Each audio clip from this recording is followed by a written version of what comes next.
Hey everyone, welcome to Unacademy.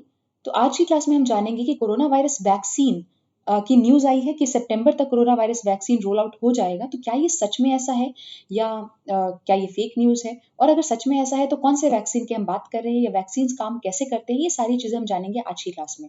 अगर आप चाहें तो मेरे बारे में स्लाइड पे से पढ़ सकते हैं। और अनअकैडमी के सब्सक्रिप्शन मॉडल पे मेरी लाइव क्लासेस चलती है, टेस्ट सीरीज चलते हैं, डाउट क्लियरिंग सेशंस होते हैं। आपको पर्सनली मैं सपोर्ट करती हूँ, गाइड करती हूँ और आपको एक मेंटर मिल जाता है। तो कोई भी पढ़ाई करते हो, वो जब तक डायरेक्शन लेस है तब तक फ्यूटाइल है। जैसे उसको डायरेक्शन मिलता है वैसे ही रिजल्ट शो करना वो शुरू कर देती है, और ये डायरेक्शन देने का काम करती हूँ मैं। तो अगर आप मुझसे पढ़ना चाहते हैं, सब्सक्रिप्शन लेना चाहते हैं, तो आपको क्या करना है, अनअकैडमी के लर्निंग ऐप पे जाना है, उसको इंस्टॉल करना है।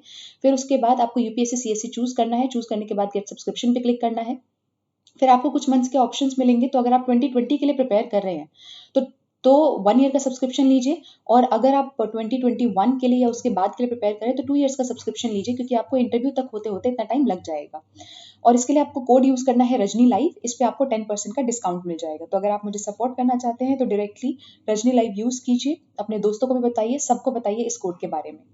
तो चलिए शुरू करते हैं आज की क्लास। सबसे इंपॉर्टेंट बात, अभी अभी यूनिवर्सिटी ऑफ ऑक्सफोर्ड ने बोला है कि उनके जो रिसर्चर्स हैं उन्होंने एक वैक्सीन को टेस्ट करना शुरू कर दिया है कोविड-19 के अगेंस्ट।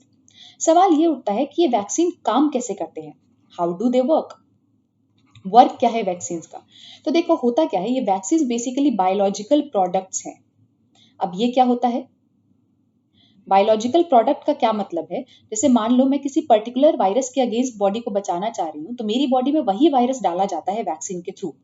उसका बस जो इन्फेक्ट करने की उसकी क्षमता है, उसको म्यूट कर दिया जाता है।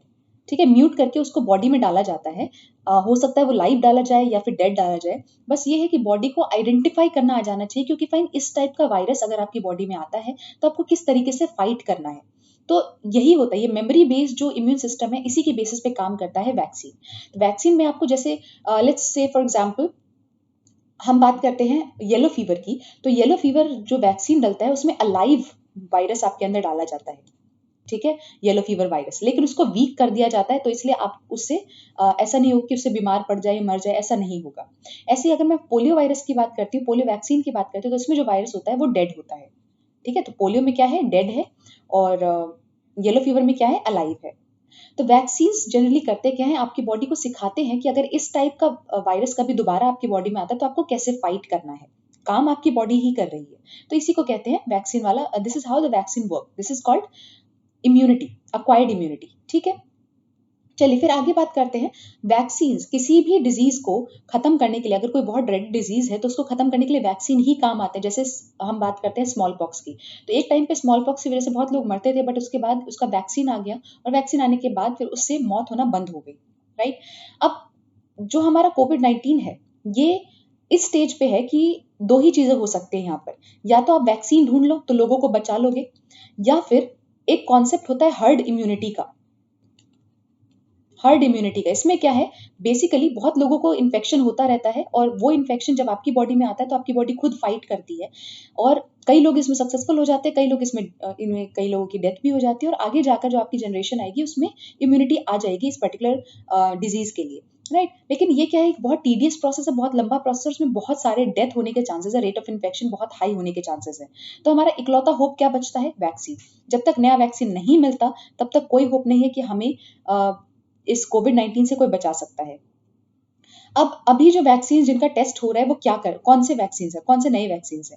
तो इन वैक्सीन को ओरिजिनली कोविड-19 के लिए नहीं बनाया गया था। इन वैक्सीन को ओरिजिनली एक दूसरे कोरोना वायरस के लिए बनाया गया था। मर्स कोरोना वायरस आपने सुना होगा, मर्स मर्स नाम आपने सुना होगा, middle eastern respiratory syndrome corona virus. तो इसके लिए बनाया गया था पहले ओरिजिनली, और इसको डेवलप किया गया था जेनर इंस्टीट्यूट में। ठीक है, कहाँ पे डेवलप किया था, जेनर इंस्टीट्यूट में।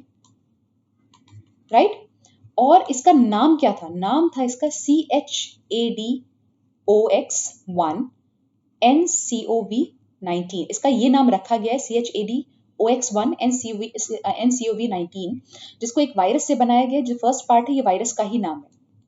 ठीक है, इस फर्स्ट पार्ट से बनाया गया, इस वायरस से बनाया गया, और इसका एक वीक वर्जन है। मैंने क्या बताया आपको कि जनरली जब भी कोई वैक्सीन बनाई जाती है तो किसी वायरस का वीक वर्जन होता है वो, तो बिल्कुल ऐसे ही है, ये एक वीक वर्जन है कॉमन कोल्ड का। जो एडिनो वायरस है, कॉमन कोल्ड का एक वीक वर्जन है जो चिंपैंजी में इन्फेक्शन कॉज करता है।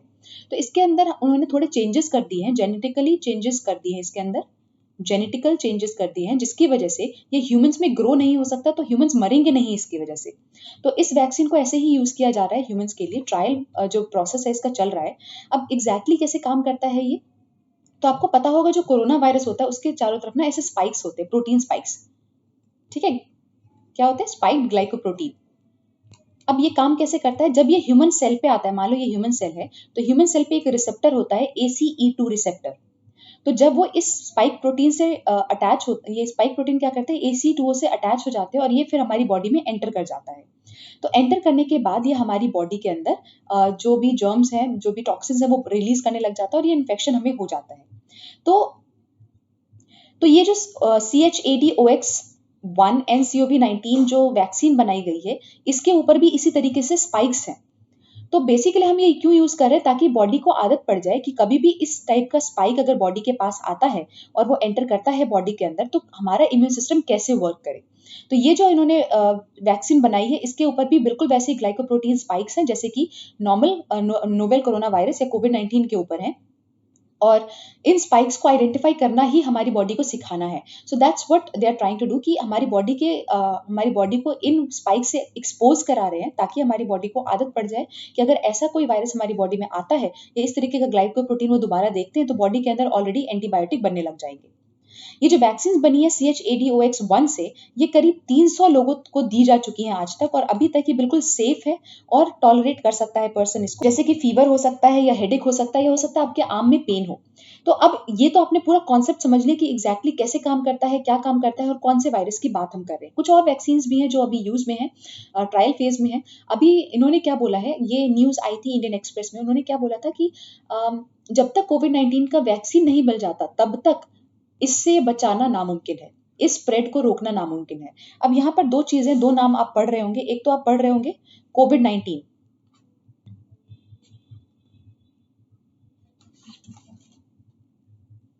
एक तो आप पढ़ रहे हैं कोविड-19। ये क्या है? ये डिजीज है। और कौन से वायरस की वजह से ये होता है, बहुत बच्चों को इसी में कंफ्यूजन है। तो जो वायरस है जो ये कॉज करता है, उसका नाम रखा गया NCOV, सार्स NCOV2। टू किस लिए? क्योंकि सार्स वाला पहले भी आया था, और इसके जेनेटिक मटेरियल और इसके जो अभी वाले नोवेल कोरोना वायरस के जेनेटिक मटेरियल, उसमें काफी ज्यादा सिमिलैरिटी देखने को मिली है, इसलिए इसका नाम रख दिया गया है सार्स NCOV2।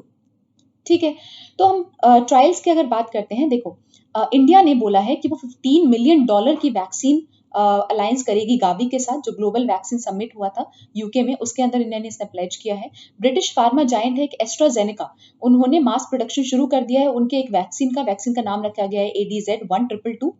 और जैसा कि मैंने शुरुआत ऑफ लेक्चर में बताया था कि ऑक्सफोर्ड यूनिवर्सिटी कर रही है ये एक्सपेरिमेंट, तो ये ऑक्सफोर्ड यूनिवर्सिटी के साथ मिलकर एस्ट्राजेनेका ने बनाया है ये वैक्सीन, और उन्हें ये बोला है कि सितंबर तक 2 बिलियन डोजेस इस कोरोना वायरस वैक्सीन के रोल आउट हो जाएंगे, मतलब 2 बिलियन लोगों तक ये पहुंचाया जाएगा। उसके बाद एस्ट्राजेनेका ने इसी वीक अनाउंस किया था कि उन्होंने कोलिजन किया है किसके साथ, एक अग्रीमेंट साइन किया है, collision for epidemic preparedness innovations CEPI Gavi, और सीरम इंस्टीट्यूट ऑफ इंडिया। ये बहुत इंपॉर्टेंट है, यहाँ पे आपका प्रीलिम्स का क्वेश्चन भी बन सकता है। देखिए, जब हम वैक्सीन की बात करते हैं, तो जो सीरम इंस्टीट्यूट ऑफ इंडिया है, ये दुनिया का one of the largest vaccine producer है, वर्ल्ड में one of the largest vaccine producer है, वो भी इसमें हेल्प कर रहा है वैक्सीन प्रोड्यूस करने के लिए, राइट। फिर प्रोग्रेस ऑफ ट्रायल्स की बात करें, तो ये बोला गया है करीब 1102 पार्टिसिपेंट्स में रोल आउट किया जाएगा, ऑक्सफोर्ड, साउथहैम्पटन, लंदन, ब्रिस्टल, इन जगहों पे। और इसको दो पार्ट्स में डिवाइड किया जाएगा, एक होगा वैक्सीन आर्म और दूसरा होगा कंट्रोल आर्म। दो पार्ट में क्या डिवाइड होता है, कभी भी कोई नई वैक्सीन अगर टेस्ट करते हो तो ये दो ग्रुप्स होते हैं, एक होता है वैक्सीन आर्म, एक होता है control arm. Control arm is basically placebo, जिसमें आपको सेलाइन वाटर या इस तरीके की चीजें दी जाती है, जो कि आप कुछ नहीं ले रहे हो, सिंपल पानी ले रहे हो, नमक पानी ले रहे हो, और उनको पता नहीं होता। तो प्लेसिबो कैसे काम करता है, उनको लगता है कि उनको मेडिसिन दी जा रही है और इस वजह से उनकी बॉडी अपने आप फाइट करना शुरू कर देती है, तो ये होता है प्लेसिबो। तो कभी भी आपके ट्रायल में पूछा जाएगा तो दो टाइप के ग्रुप्स होते हैं, एक वैक्सीन आर्म जिसमें एक्चुअली मेडिसिन दी जा रही है, एक कंट्रोल आर्म जिसमें प्लेसिबो दिया जा रहा है। पर इस बार इन्होंने क्या किया, प्लेसिबो नहीं दिया है इसमें। क्यों? क्योंकि हमने अभी पढ़ा ये जो वैक्सीन बनाए गए हैं ये किस तरह की चीजें कॉज करते हैं, किस तरह के साइड इफेक्ट्स है, फीवर हो सकता है, राइट, फीवर हो सकता है, आर्म में पेन हो सकता है, तो इस टाइप के साइड इफेक्ट्स है इसके। तो अगर ये साइड इफेक्ट्स, ये वाले side effects obviously saline water तो कॉज कर नहीं सकता, तो प्लेसिबो वालों को पता चल जाएगा कि उनको मेडिसिन नहीं दी जा रही है, इसलिए इनको एक दूसरी मेडिसिन दी जा रही है, एक दूसरी वैक्सीन दी जा रही है, जिनका नाम है मेन ACWY। ठीक है, ये सारे नाम आपको याद रखने की जरूरत नहीं है, बस वो नाम याद रख लेना जो वैक्सीन का भी मैंने नाम थोड़ी देर पहले बताया था, CHADOX1 NCOV19, बस वो आपको पता होना चाहिए, बाकी इतनी डिटेल में पता होने की जरूरत नहीं है। ये वाली जो वैक्सीन है ये किसके लिए दी जा रही है, ये उस बैक्टीरिया के अगेंस्ट यूज होती है जो मेनिंजाइटिस या सेप्सिस कॉज करता है। ठीक है, तो इस तरीके से अलग अलग ग्रुप में किया जा रहा है। अब क्योंकि इंडिया का भी पार्टिसिपेशन है इसमें, तो ऑब्वियस सी बात है जो लो इनकम कंट्रीज हैं या मिडिल इनकम कंट्रीज हैं वहां तक भी सप्लाई किया जा सकेगा। इंडिया ने भी इसमें पार्टिसिपेट करने का किया है, serum institute of India participate कर रहा है, तो ऑब्वियसली जो पुअर कंट्रीज है वहां पर भी इसको सप्लाई किया जाएगा। फिर हम ऑक्सफोर्ड यूनिवर्सिटी की बात करते हैं, तो इन्होंने अपना ट्रायल कोविड-19 वैक्सीन का शुरू कर दिया था अप्रैल में ही, जैसा कि मैंने अभी बताया 1102 पार्टिसिपेंट्स के साथ, और अब 10,000 पार्टिसिपेंट्स के साथ इनका जो ट्रायल है वो एक्सपैंड होगा। रिसर्चर्स ने अनाउंस किया है इसी वीक कि ब्राजील में भी मिड जून में ये टेस्ट स्टार्ट हो जाएंगे। ठीक है, तो ब्रिटेन के बाहर एक ब्राजील ही होगा जहां पर ये एक्चुअली टेस्ट किए जा रहे हैं। इस स्टडी में पार्टिसिपेट करेगा ब्राजील, आउटसाइड ब्रिटेन ब्राजील इकलौता है जो पार्टिसिपेट करेगा फॉर नाउ। फिर कैम्ब्रिज बेस्ड फर्म ने डील साइन किए हैं 400 मिलियन डोजेज के यूएस के लिए और 100 मिलियन डोजेस यूके के लिए। अगर ह्यूमन ट्रायल जो है वो सक्सेसफुल हो जाता है तो इस फर्म ने बोला है कि वो 400 मिलियन डोजेस बनाएगा यूएस के लिए और 100 मिलियन डोजेस बनाएगा यूके के लिए। इसी तरीके से न्यूयॉर्क टाइम्स की एक रिपोर्ट है जिसमें ये बोला गया है कि 5 कंपनीज को सिलेक्ट किया गया है, Moderna Inc, AstraZeneca PLC and Pfizer INC। बाकी 2 कंपनीज कौन सी है, Johnson and Johnson and Merck and Cohen. ठीक है, ओके। इसके बाद नेशनल इंस्टीट्यूट ऑफ हेल्थ, उन्होंने अभी फास्ट ट्रैक करना शुरू कर दिया। क्या? जो मॉडर्ना है, मॉडर्ना अभी हमने पढ़ा ना, वन ऑफ द कंपनीज है, उन्होंने अपनी वैक्सीन बनाना शुरू कर दिया है। कौन सी? mRNA-1273, ताकि जो कैंडिडेट्स है जिनको कोविड-19 हो रखा है उनको प्रिवेंट किया जा सके। अभी फिलहाल ये स्टेज 2 के अंदर है, ये ट्रायल अभी फिलहाल स्टेज 2 के अंदर है और फाइनल फेज जुलाई में शुरू हो जाएगा इसका। तो लेट्स होप सब कुछ ठीक रहे। इसी मंथ में शुरुआत में मॉडर्ना ने बोला था कि एक डेटा रिलीज की थी जिसके हिसाब से उनके जो उन्होंने वैक्सीन प्रोड्यूस किया है वो उन्होंने ट्राई किया था, और जो हेल्दी वॉलंटियर्स उनके अंदर एंटीबॉडीज बनाने में वो सक्सेसफुल रहा। जैसे मैंने शुरुआत में बोला था, वैक्सीन में होता क्या है, वो वही वायरस इंट्रोड्यूस करते हैं बॉडी के अंदर, उसका वीकेंड फॉर्म, और बॉडी अपने आप एंटीबॉडीज बनाने लगती है। तो मॉडर्ना ने कंफर्म किया कि उनकी वैक्सीन से बॉडी एंटीबॉडीज बना रही है। सो लेट्स होप कि ये जल्दी आ जाए। एंड वन मोर थिंग, इसी के साथ आप बोलेंगे कि मैम अब आप ये तो बताइए सितंबर में आएगा या नहीं, तो सितंबर में रोल आउट होगा, दैट इज अ ट्रूथ। लेकिन क्या आप कह सकते हैं कि ये नॉर्मल लेवल पे अवेलेबल होगा? तो नहीं, उसमें अभी भी 12 to 18 मंथ्स लगेंगे इससे पहले कि ये नॉर्मल जनता को अवेलेबल हो अफोर्डेबल प्राइसेस पे। उसके लिए 1-1.5 साल लग ही जाएगा इसमें। तो सबसे सही क्या है? Precautions. Take precautions, as many precautions as you can. Health hygiene का या हैंड हाइजीन का ध्यान रखिए, सोशल डिस्टेंसिंग प्रैक्टिस कीजिए, मास्क यूज कीजिए, क्योंकि अगर यहाँ पर कोई और हमारे पास क्योर नहीं है तो obviously precaution is better. You must have heard precaution is better than cure, right? Prevention is better than cure. So take precautions, as many precautions as you can, and try to prevent it as much as you can. So that's it for today's class. I hope you liked the lecture.